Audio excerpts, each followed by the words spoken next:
NEET விவகாரம் குறித்து விவாதிக்க அனுமதி அளிக்காததால் மக்களவையில் இருந்து இந்தியா எதிர்க்கட்சி எம்பிக்கள் வெளிநடப்பு.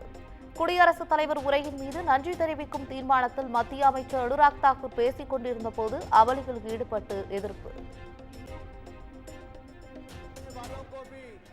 सदस्य चुनकर जो आए हैं, संसद के सदस्य बने हैं, आपको भी ढेरों शुभकामनाएं और बहुत बहुत बधाई देना चाहता हूं। माननीय अध्यक्ष जी, 2024 का ये चुनाव नीति, नियत, निष्ठा और निर्णयों पर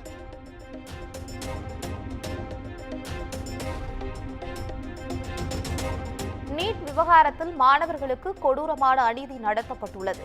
அக்னிவீர் திட்டத்தை ரத்து செய்ய வேண்டும் எனவும் மாநிலங்களவை எதிர்க்கட்சித் தலைவர் மல்லிகார்ஜுன கார்கே கடும் விமர்சனம்.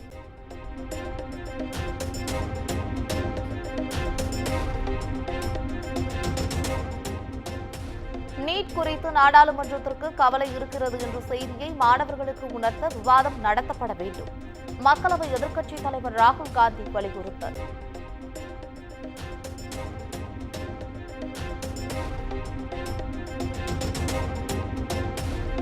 மக்களவையில் எந்த மைக்கையும் கட்டுப்படுத்தும் உரிமை தனக்கு இல்லை.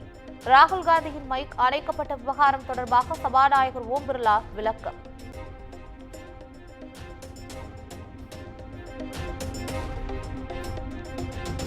நாடாளுமன்ற வளாகத்தில் இந்தியா கூட்டணி கட்சியினர் போராட்டம்.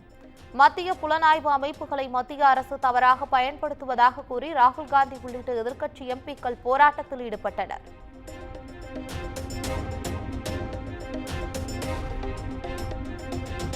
மாநில கல்விக் கொள்கை அறிக்கை முதலமைச்சர் மு க ஸ்டாலினிடம் சமர்ப்பிப்பு.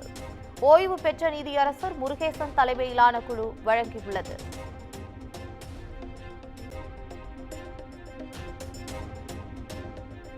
கல்வியை மாநில பட்டியலில் சேர்க்க வேண்டும் என்ற மாநில கல்விக் கொள்கை அறிக்கை. இருமொழிக் கொள்கையை கடைபிடிக்கவும் நீட் தேர்வு கூடாது என்றும் அறிக்கையில் பரிந்துரை.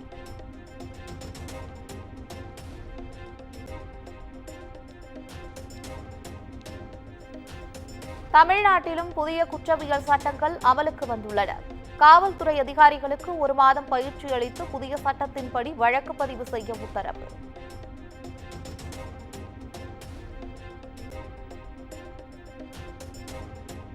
மதுரையில் புதிய சட்டங்களுக்கு எதிராகவும் ஆதரவாகவும் வழக்கறிஞர்கள் போராட்டம். மாவட்ட நீதிமன்ற வளாகத்தில் இருதரப்பினரிடையே தள்ளுமுள்ளு ஏற்பட்டதால் பரபரப்பு.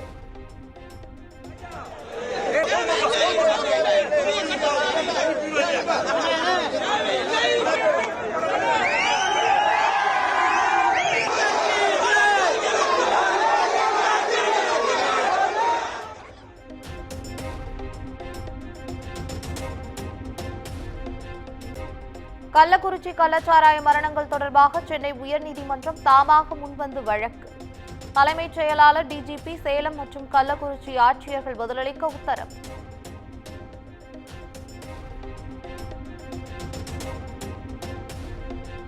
கள்ளக்குறிச்சி கள்ளச்சாராய வழக்கில் கண்ணுக்குட்டி உள்பட 11 பேர் மாவட்ட நீதிமன்றத்தில் ஆஜர். 3 நாள் காவலில் எடுத்து விசாரிக்க நீதிபதி ஸ்ரீராம் அனுமதி.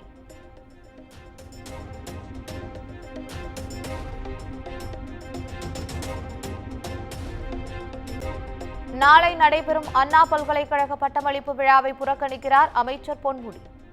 ஆளுநர் RN ரவி தலைமை.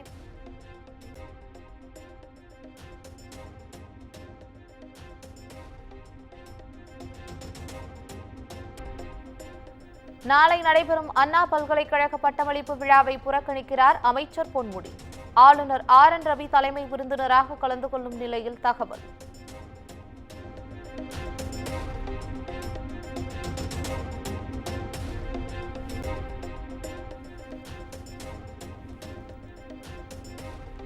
தமிழக மீனவர்கள் 25 பேரை கைது செய்து இலங்கை கடற்படை மீண்டும் அட்டூழியம்.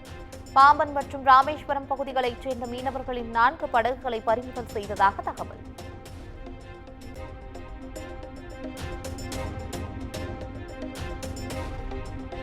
இலங்கை கடற்படையின் தொடர் கைது நடவடிக்கையை கண்டித்து மீனவர்கள் போராட்டம். பாம்பன் மீன்பிடி துறைமுகத்தில் கடலில் இறங்கி போராட்டத்தில் ஈடுபட்டதால் பரபரப்பு.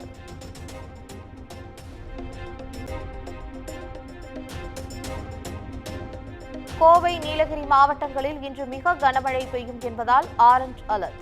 திண்டுக்கல், தேனி, திருப்பூர் ஆகிய மாவட்டங்களில் கனமழைக்கு வாய்ப்பு என வானிலை ஆய்வு மையம் கணிப்பு.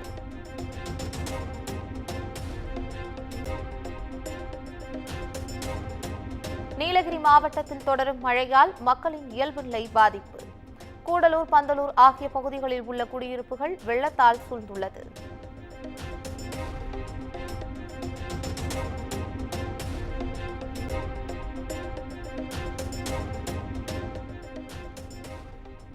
குமரி மாவட்டம் பிற்பரப்பு அருவியில் குளிக்க அனுமதி. 4 நாட்களுக்கு பிறகு அனுமதி வழங்கப்பட்டுள்ளதால் சுற்றுலா பயணிகள் மகிழ்ச்சி.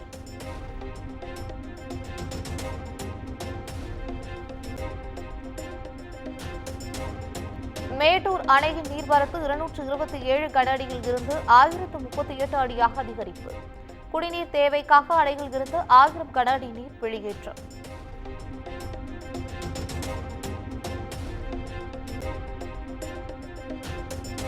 சென்னையில் தொடர்ந்து 4வது மாதமாக வணிக பயன்பாட்டிற்கான கேஸ் சிலிண்டர் விலை குறைந்துள்ளது. 31 ரூபாய் குறைந்து 1809 ரூபாய்க்கு விற்பனை. திருவள்ளூர் மாவட்டம் நெமிலி அருகே கள்ளச்சாராயம் விற்று வந்த நபர் கைது. ஆந்திராவில் இருந்து கடத்தி வந்து விற்பனையில் ஈடுபட்டது விசாரணையில் அம்பலம்.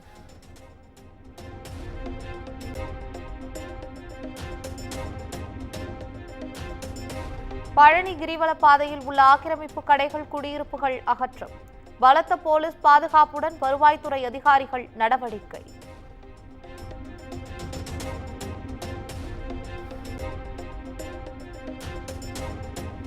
மதுரையில் சிக்கன் கிரேவியை சுட வைத்து சாப்பிட்ட இளைஞர் உயிரிழப்பு. இறந்தவரின் உடலை உடற்கூராய்வுக்காக அனுப்பி வைத்து போலீசார் விசாரணை.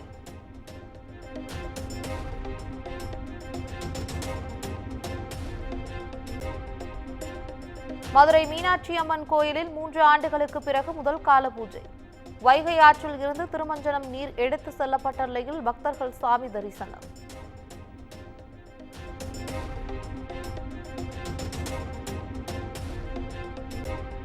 தீபாவளி பண்டிகையை முன்னிட்டு ரயில் டிக்கெட் முன்பதிவு விறுவிறுப்பு.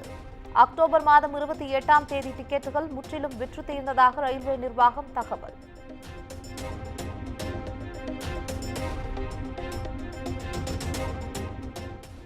நீட் தேர்வில் கருணை மதிப்பெண் வழங்கப்பட்ட 1563 பேருக்கு நடத்தப்பட்ட மறுதேர்வு. தேர்வு முடிவுகளை வெளியிட்டது தேசிய தேர்வு முகமை.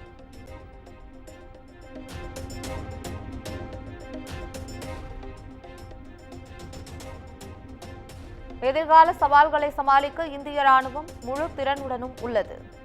புதிதாக பதவியேற்ற இந்திய ராணுவ தலைமை தளபதி உபேந்திர திவேதி டெல்லி போர் நினைவிடத்தில் பேட்டி.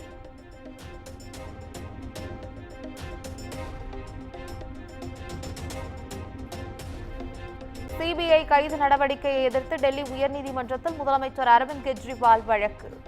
3 நாட்கள் விசாரணை காவலுக்கு அனுப்பிய சிபிஐ நீதிமன்ற உத்தரவையும் எதிர்த்து புதிய மனு.